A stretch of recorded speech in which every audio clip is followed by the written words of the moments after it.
meteorologist Riley Hale for your first alert. At Parker's Kitchen, we make the heavyweight champion of chicken tenders. Almost twice the size of our competition. Twice the size, twice the taste, and a better value at Parker's Kitchen. Live from Augusta, you're watching News 12 at 6 o'clock.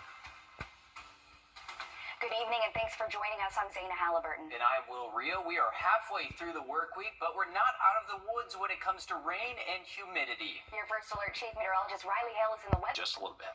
Thanks, Riley. 320 days after Hurricane Helene, we understand what we need to be prepared for future storms, not only as households, but communities, state, and federal preparations, too.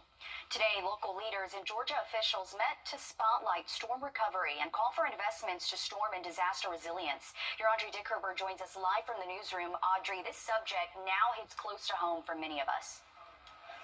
And it's an issue that has many people going back and forth, agreeing on wanting help for Augusta and the country as a whole, discussing issues ranging from clean energy tax credits to disaster relief funding, causing many to ask what's the best way to help.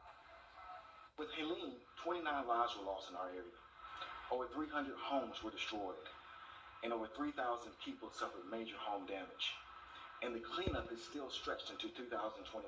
Many homes still look like this, tarps on their roof and visible damage nearly a year later. Helene ripped apart not only our homes, but also our very sense of safety. Many agree that they want their community to receive help after a natural disaster. But it's where the help and funding comes from that has people going back and forth. Like the people need to come first before anything else. You know, many people lost their lives, during this event. And I feel like we weren't prepared enough for it, but I feel like everybody stepped up to the plate. So the idea of cuts makes some concern, wondering what that could mean for Augusta if we ever saw another natural disaster. It depends. If you're affected by a disaster and you completely lost all of your things that you've worked hard for, you earn to get FEMA's help. That's a given. Why would you take it away? Now it should be dispersed right to the people that really need it. That's the only way I feel. That's how I feel about it. Making a call to action to the community and local leaders. We are still going to experience extreme weather events more and more, but you can help minimize the damage and protect lives and livelihood just by voting. Protect what protects us. While the community is hopeful, the best decision is made. And hopefully everything continues to go in a good direction. And I also reached out to some of our local Republican leaders as well, some of them choosing not to comment, others wanting to speak at another time. We'll continue to keep you updated.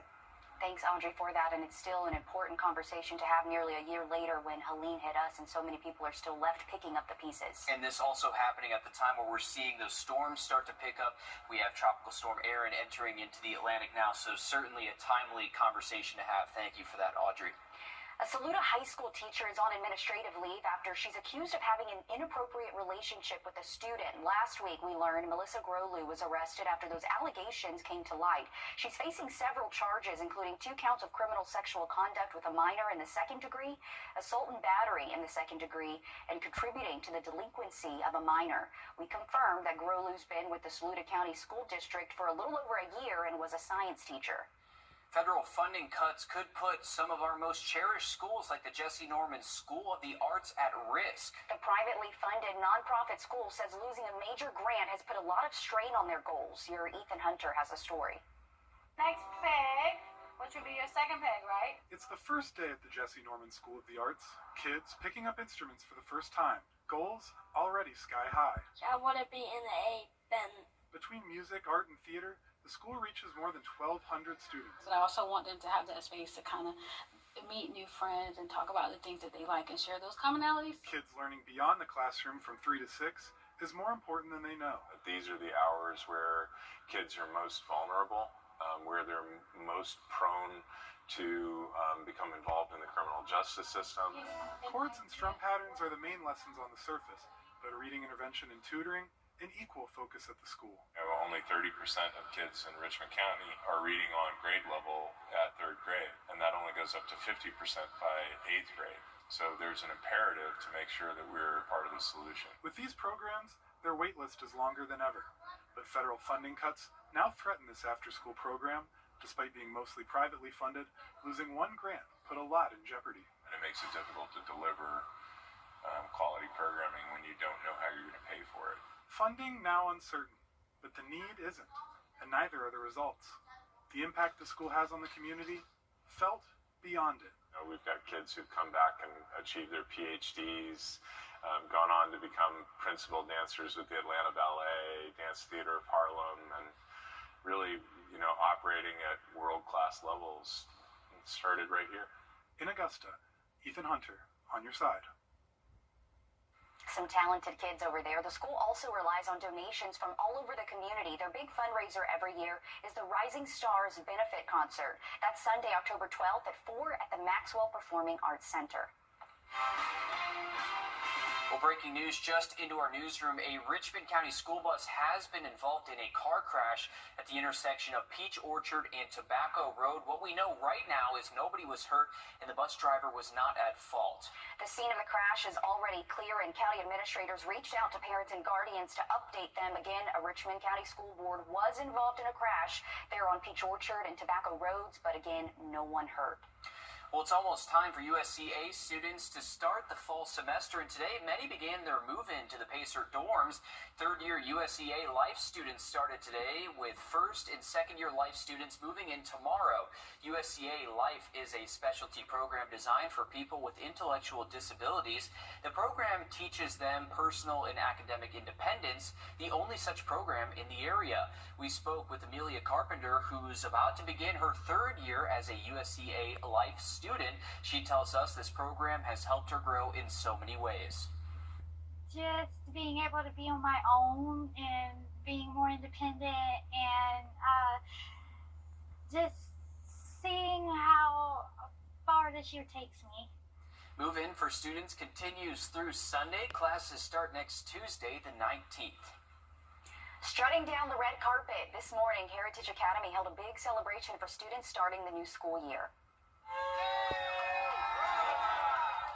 This is the 10th year that Heritage Academy has turned the first day of school into a red carpet event, with students being cheered on as they walked in this morning. We're told it's such a popular event, students start looking forward to it months in advance. Oh, they can't wait. They talk about it.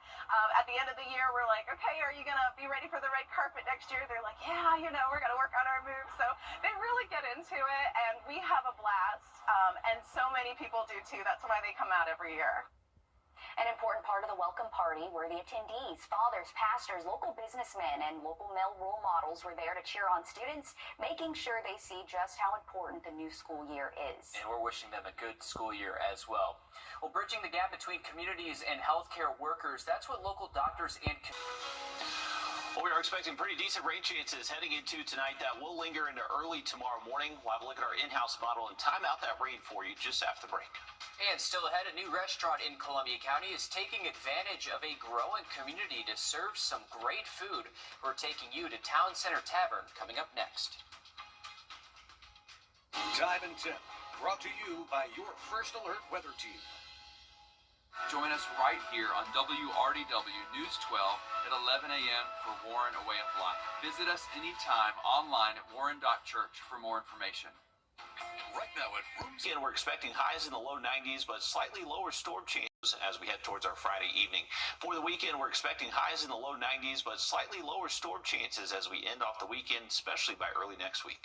Thanks for that, Riley. As Columbia County continues to grow, one local man is hoping his new restaurant becomes a cornerstone of the community. Your Nick Proto takes us inside Town Center Tavern right by the Performing Arts Center. The doors are still locked at 9:30 on a Wednesday morning at Town Center Tavern. But behind the kitchen doors, the staff is already hard at work. It's just kind of the way we do it at home. That's kind of the care we put into our food and also our facilities and our service. So we just really kind of want it like we would want it at home. For many restaurant owners, the dream of starting their own restaurant starts with an idea, then getting the space. For Sean Ledford, it was the other way around. I fell in love with the space first, and then came up with the concept. Ledford owns 3 Mellow Mushrooms in town, so he wanted to think outside the pizza box. The idea came to him right away, and Town Center Tavern was born. It just happened. We're on Town Center Boulevard, so I thought TCT sounded great. So Town Center Tavern. They sit between 2 big community spots, Evans Town Center Park and the Performing Arts Center.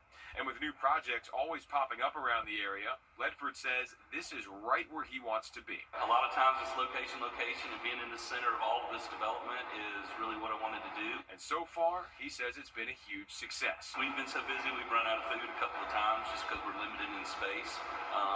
It's a nice problem to have, you know. People like your food, you can overcome a lot of things. In Evans, Nick Proto on your side. Town Center Tavern is open from 11 to 9 Tuesday through Saturday. On Sundays, they're open from 11 to 3 and then 4 to 8. You can find a link to their Facebook page on this story on our website, wrdw.com. The backlog of veterans. Your hometown store. Hi, Suzanne Lily Honeymichael here with Hardwood Floors and More. My husband Greg and I continue to hear about concerns about price increases, but we want to let you know we have always been focused on American-made products. We have the largest selection of flooring and lighting, and our commitment to you is to provide you with the best pricing, products, and workmanship. So come see where our company is the company that friends recommend. Hardwood Floors and More, so much more in store for you. Gerald Jones Honda